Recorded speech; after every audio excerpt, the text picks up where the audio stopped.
Assalamualaikum warahmatullahi wabarakatuh. Sepertinya ada hal yang cukup luar biasa teman-teman ya. Sebelumnya keluarga dari Bung Hatta ini betul-betul tidak mau terjun ke politik.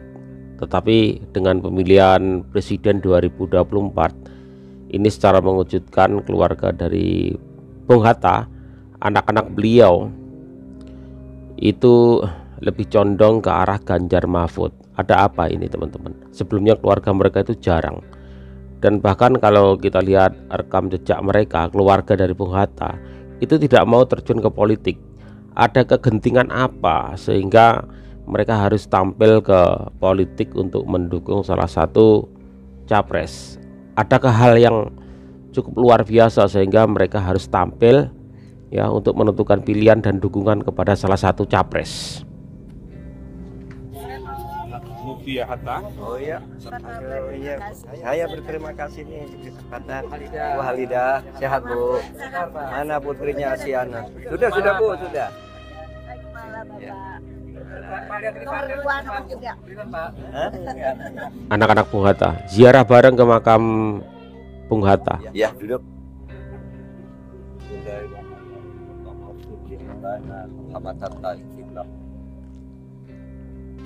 Ziarah ke makam proklamator Bung Hatta ya, Iya. dengan anak-anaknya. Beliau sangat anti korupsi. Sangat anti korupsi beliau, dan itu dibuktikan juga bahwa beliau tidak mau menggunakan harta negara sepeser pun, sehingga tindakannya untuk bersikap anti korupsi itu dibawa sampai wafat. Isinya sama, yang satu meneriakan, satu mengerjakan. Juga Bung Hatta meletakkan dasar diplomasi kita di tengah-tengah dunia dengan konsep politik bebas aktif. Beliau juga adalah peletak dasar-dasar koperasi, konsep ekonomi koperasi. Adalah beliau yang pertama membawa, yang sampai sekarang semua pemerintah mengatakan itu adalah soko guru ekonomi Indonesia. Kita pernah punya tokoh besar yang luar biasa. Indonesia di mana tanpa keduanya ini kira-kira Indonesia tidak akan lancar, tidak akan mudah meraih kemerdekaannya, karena dengan pengorbanan dan keberaniannya yang luar biasa. Nah, kemudian kesederhanaan Bung Hatta itu tidak terhapuskan dari ingatan seluruh bangsa.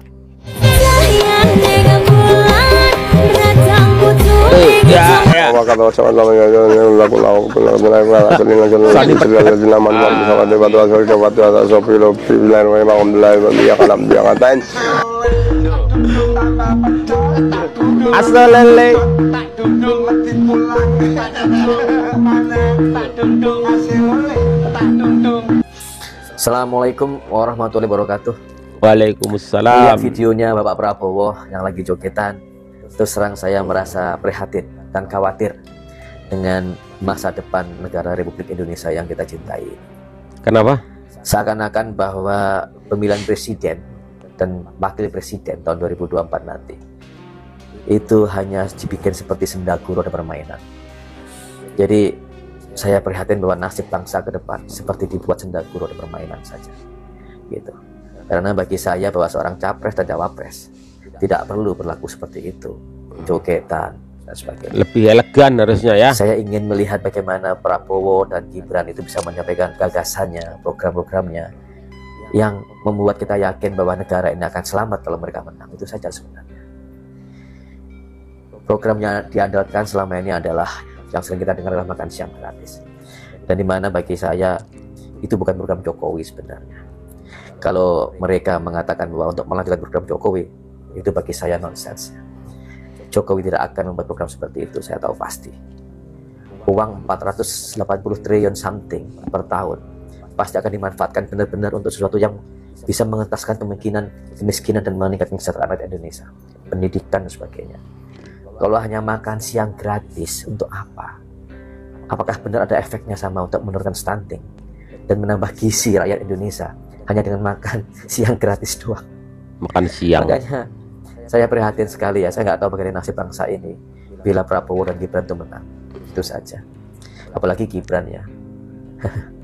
keliling Indonesia, bagi-bagi kartu, bagi-bagi susu dan sebagainya.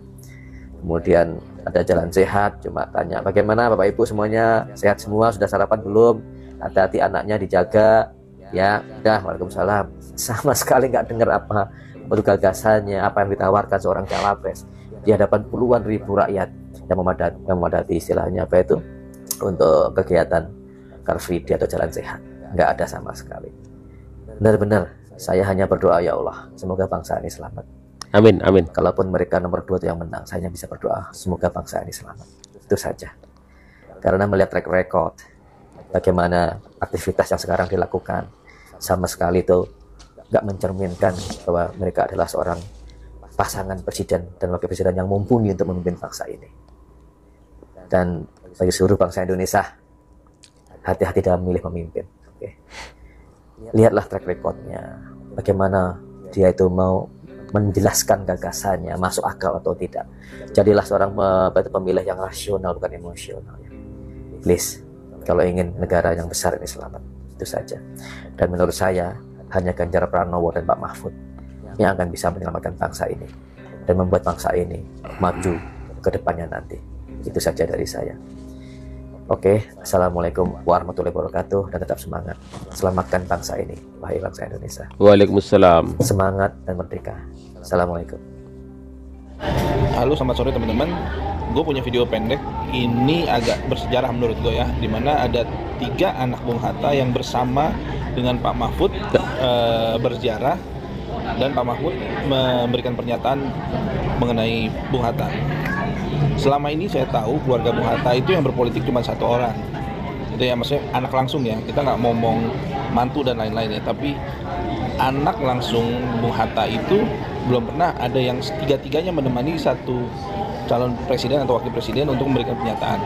Nah, ini sebenarnya agak menurut saya agak harus dipandang serius. Kenapa? Kok tiba-tiba keluarga Bung Hatta yang nggak pernah mau hiruk pikuk di dunia politik tiba-tiba muncul bersamaan. Ya itu. Nah, yang saya pikir adalah mereka bertiga, ya mereka ini akademisi semuanya. Itu mereka mencium atau mungkin melihat ada sesuatu yang nggak beres, yang mereka mau nggak mau harus turun gunung lah kalau kata bahasanya Pak SBY. Nah, kedua keluarga proklamator ini, keluarga Pak Karno dan keluarga Bung Hatta sekarang sudah bersatu. Pasti mereka melihat ada sesuatu yang nggak beres, nggak benar, yang harus dilalui. Nah, saya ada video pendek, coba dilihat dulu, check it out. Beliau sangat anti korupsi beliau, dan itu dibuktikan juga Tiga-tiganya loh anak Bung Hatta menggunakan harta negara sepeser pun, sehingga tindakannya untuk bersikap anti korupsi itu dibawa sampai wafat. Visinya sama, yang satu meneriakan, satu mengerjakan. Juga Bung Hatta meletakkan dasar diplomasi kita di tengah-tengah dunia dengan konsep politik bebas aktif. Berlayar di antara 2 karang, waktu itu adalah istilah Bung Hatta. Berlayar di antara Barat dan Timur, liberalisme Amerika dan komunisme Soviet. Kita ada di tengah, itu konsepnya Bung Hatta yang kita pakai sampai sekarang. Beliau juga adalah peletak dasar-dasar koperasi, konsep ekonomi koperasi. Adalah beliau yang pertama membawa, yang sampai sekarang semua pemerintah mengatakan itu adalah soko guru ekonomi Indonesia. Nah, teman-teman udah nonton kan pernyataan Pak Mahfud ditemani oleh keluarga Bung Hatta, itu beserta cucu ya, jadi anak dan beserta cucu. Nah, ini mereka memang secara historical ini nggak pernah muncul bersamaan di dunia politik. Ya, jadi ketika mereka muncul di dunia politik secara bersamaan, pasti mereka sense something yang nggak benar menurut mereka. ada sesuatu hal yang menurut ini, saya keluar dari topik ya. Menurut saya, kalau sekelas keluarga Bung Hatta yang sudah menjaga diri dari politik nasional selama bertahun-tahun, tiba-tiba mereka muncul bersamaan, ya ini patut diperhitungkan dan dipertimbangkan gitu buat teman-teman. Ya, kita tahu lah Bung Hatta kan tokoh nasional yang sangat bersih lah, yang sangat menjunjung nilai-nilai accountability. Jadi ini juga patut direnungkan oleh teman-teman yang sampai saat ini masih belum ada pilihan. Saya nggak bilang kalau yang udah ada pilihan ya pikir ulang lah gitu. Waktu masih sampai 14 Februari, salah pilih Indonesia berantakan. Thank you. Halo, assalamualaikum, selamat pagi. Saya ditanya oleh salah seorang pekerja pabrik. Ya mungkin karena tiap harinya pekerja pabrik ini nggak sempat untuk melihat rekam jejak calon. Nah, akhirnya saya jawab, untuk mencari seorang pemimpin, presiden dan wakil presiden di 2024 adalah sangat penting. Kenapa? Karena dia akan menahkodai perjalanan bangsa Indonesia yang hebat ini. Maka caranya bagaimana? Caranya gampang. Visi, misi itu bisa dibangun. Gagasan bisa dibangun. Narasi bisa dibangun. Visi, misi, gagasan, narasi, bahkan jago debat sekalipun itu bisa dipersiapkan semua. Tapi hanya satu yang tidak bisa dipersiapkan. Apa itu? Rekam jejak si calon. Maka gimana caranya mencari rekam jejak si calon? Gampang caranya. Nanti kami akan beritahu. Rekam jejak 01 bagaimana? Rekam jejak 02 bagaimana? Rekam jejak 03 yang memang 03 ini lagi digandrungi oleh masyarakat karena memang teruji. Karena pengalamannya yang begitu banyak. Contoh Pak Ganjar, dia punya rekam jejak. Dia menjadi anggota DPR RI 2 kali dan dipilih oleh rakyat. Karena dipilih oleh rakyat sehingga Pak Ganjar dipilih kembali menjadi gubernur Jawa Tengah 2 kali. Didukung oleh calon wakil presiden yang istimewa luar biasa. Bersih, berani. Bersih dan berani. Masya Allah. Siddiq, fatonah, amanah. Monggo silahkan memilih. Nah nanti saya kasih tahu mana yang punya rekam jejak bagus. Itu tadi hanya contoh aja, nomor 03 okay? Terima kasih, afwan, ngapunten, wallahul muwaffiq ila aqwamit thoriq. Assalamualaikum warahmatullahi wabarakatuh. Waalaikumsalam warahmatullahi wabarakatuh. Pak Ganjar, ada salam dari Bapak dan Ibu-ibu warga Kota Serang. Serang, Banten ini ya. Insya Allah semua mendukung Pak Mahfud dan Pak Ganjar. Pak Ganjar dan Pak Mahfud. Jangan takut, jangan takut. Ada kami yang sudah bersatu, Pak Mahfud, Pak Ganjar. Kami pasti akan memenangkan Pak Ganjar dan Pak Mahfud. Mohon Pak Mahfud dan Pak Ganjar tetap menjadi seperti ini, tetap menjadi seperti rakyat biasa, karena Pak Mahfud dan Pak Ganjar juga lahir dari seperti kami ini.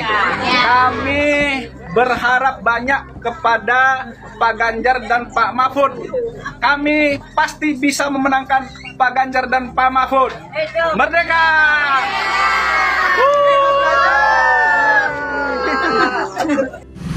Pak, nanti penjual bakso, pemilihan mau pilih bakso. siapa Pak? Presidennya kan 3 orang, antara Pak Anies Baswedan dan Pak Ganjar Pranowo dan Pak Prabowo Pak. Siapa Bapak milih kira-kira?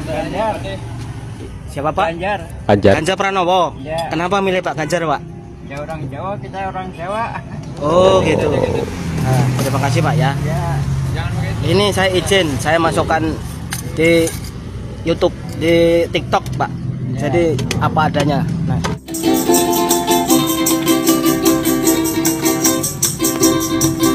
Memang Indonesia budaya merdeka, kita pilih aja Ganjar yang nomor 3. Ekonomi lancar, memang ya Bapak Ganjar, selalu di hati bersama ya PDI. Memang ya iya Ganjar yang melayani, yakin ya pasti merdeka Indonesia negeri ini. Asik. Rombongan ziarah Beken sangat mendukung Bapak Ganjar dan Bapak Mahfud MD menjadi presiden dan wakil presiden Ziarah ke Banten. tahun 2024. Sukses. Sukses. Ya. Jadi nggak seperti biasanya ya, keluarga dari Bung Hatta, bahkan semua anaknya turun begitu,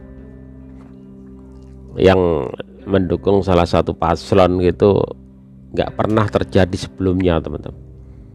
Dulu pernah ada, mohon maaf, tadi saya ralat, ada salah satu anaknya yang terjun ke dunia politik, tapi nggak terus-terusan, nggak. Kalau nggak salah pernah juga jadi menteri begitu, ada satu. Tapi untuk terjun tiga-tiganya mendukung seseorang gitu ya hanya hari ini ya terjadi. Ada apa itu? Apakah mereka sudah mempunyai firasat, mencium aroma-aroma sesuatu hal sehingga mereka harus bisa dikatakan turun gunung begitu untuk mendukung salah satu paslon begitu. Jadi kita tahu kan keluarga dari Pak Hatta itu bukan keluarga sembarangan, keluarga terdidik, akademisi begitu. Dari tahun-tahun yang lalu yang tidak pernah terjun ke dunia politik atau mungkin mendukung salah satu paslon, tiba-tiba di 2024 ini mendukung salah satu paslon. Mungkin mereka mencium aroma-aroma apa begitu ya, kita nggak tahu kan. Tapi ini menjadi penguat kita semua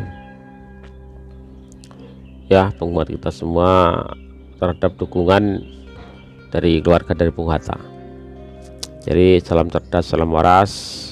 Ini pemilu masih beberapa bulan lagi, 1,5 bulan kurang ya, kita bisa mengambil sebuah keputusan. Yang masih bingung, yang masih ragu, tentukan pilihan kalian. Assalamualaikum warahmatullahi wabarakatuh.